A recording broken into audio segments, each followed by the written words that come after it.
नमस्कार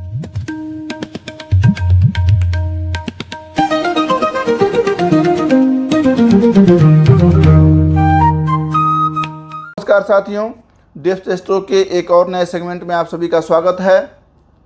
शनि की साढ़े साती, शनि की साढ़े साती जब अलग अलग राशियों पर, अलग अलग नक्षत्रों पर अपना गोचर कर रही होती है तो फिर उनका असर कैसे होता है, क्या उनके उपाय हैं।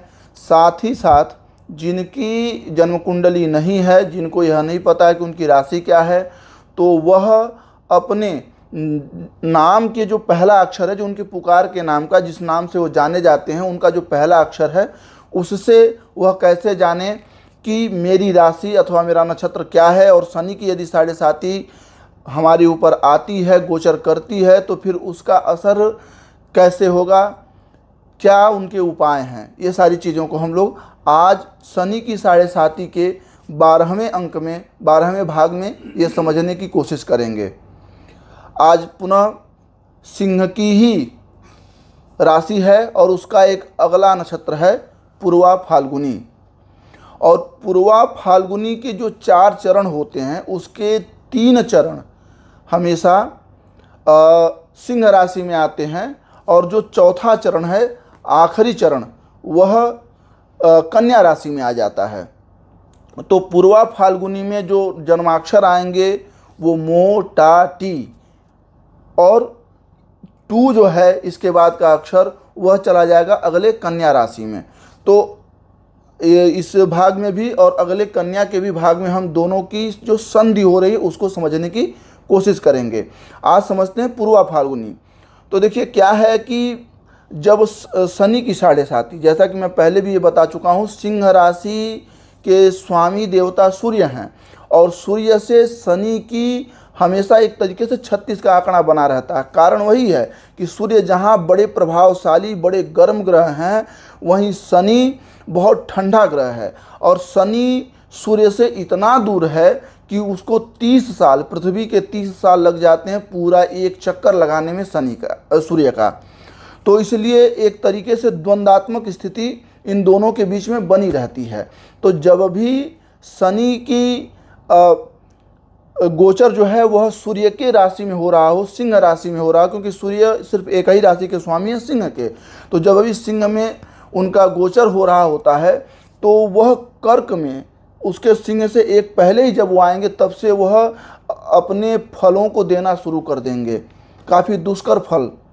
ऐसे लोग जहाँ की सूर्य वाले लोग बड़े ऊर्जावान होते हैं, उनकी ऊर्जा छीन ली जाएगी, वह अपने आप को काफ़ी थका हुआ महसूस करेंगे।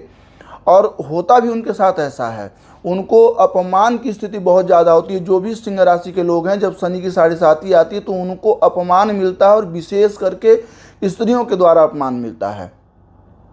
और ख़ास करके जो पूर्वा फाल्गुनी वाले हैं, यह लोग तो दिखावे के चक्कर में बहुत ज़्यादा आ जाते हैं।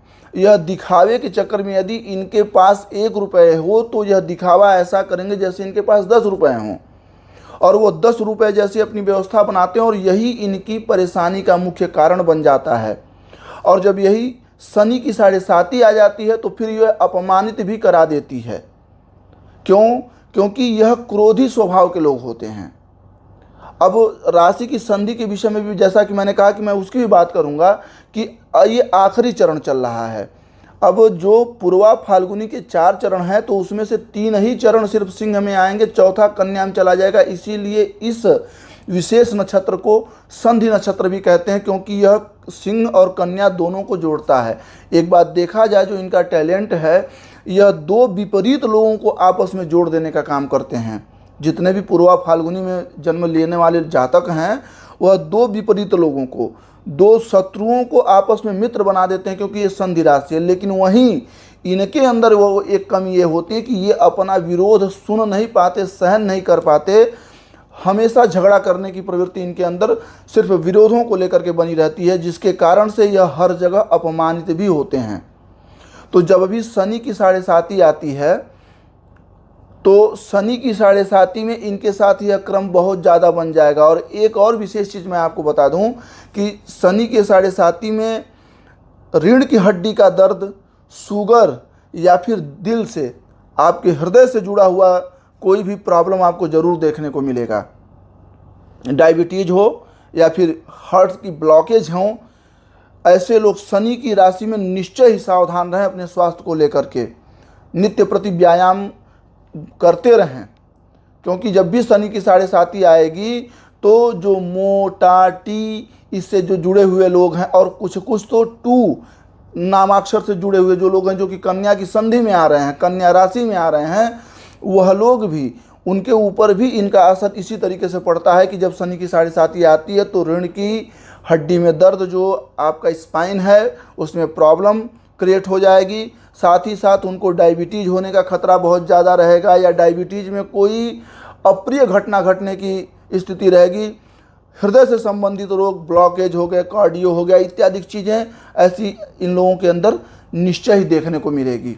तो इससे सावधान रहें, क्योंकि जो सिंह राशि, पूर्वा फाल्गुनी और मोटा टी और टू से जो जुड़े हुए लोग हैं, वह उनके जो देवता हैं वो शुक्र हैं। तो सबसे पहले क्या हमें देखना है कि हमारी कुंडली में यदि हम सिंह राशि के हैं, उस सिंह राशि में भी पूर्वा फाल्गुनी नक्षत्र के हैं, या फिर हमें यह न पता हो तो हमारा नाम मो से, टा से, टी से या टू से शुरू हो रहा हो, तो हमें इस बात का विशेष ध्यान देना होगा कि हमारी कुंडली में शुक्र की स्थिति कैसी है।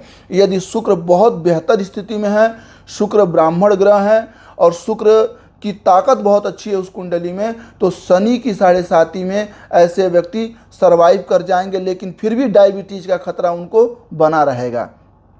इससे सावधान रहें। एक दूसरी और बात को आप नोट कर लें कि यह लोग उधार न दें।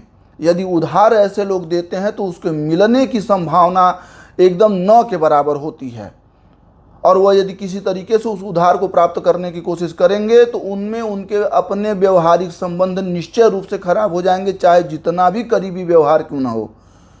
तो शुक्र की स्थिति को जरूर देखें।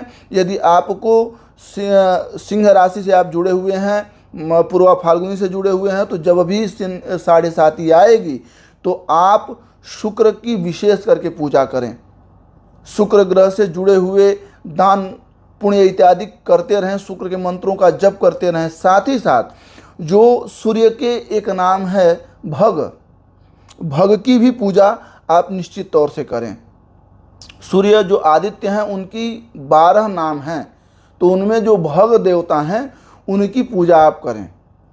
इससे आपको विशेष लाभ होगा। क्यों ऐसा? क्योंकि जो भग हैं उनका स्वभाव आदित्य से अपेक्षाकृत बहुत नरम है। देखिए क्या है कि जो अलग अलग नाम होते हैं ना, वो अलग अलग केवल नाम मात्र नहीं होते हैं, वो अलग अलग चरित्र होता है। आप आदित्य कह दें, संध्या कह दें, आर्यमान कह दें, अर्यमा कह दें, तो ये जो नाम है सूर्य के, ये उनके विशेष गुणों को दिखाते हैं। तो यहीं पर जो भग हैं वह काफ़ी स्थिर, शांत और कोमल हैं। उनकी जो गति हो बहुत स्मूथ होती है।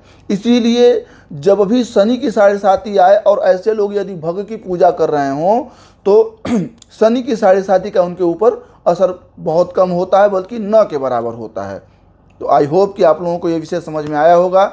यदि आपको ये यूजफुल लगता हो तो कृपया आप इसे ज़्यादा से ज़्यादा इस चैनल को लाइक करें, सब्सक्राइब करें, शेयर करें, ताकि हमारी रीच बढ़ती रहे।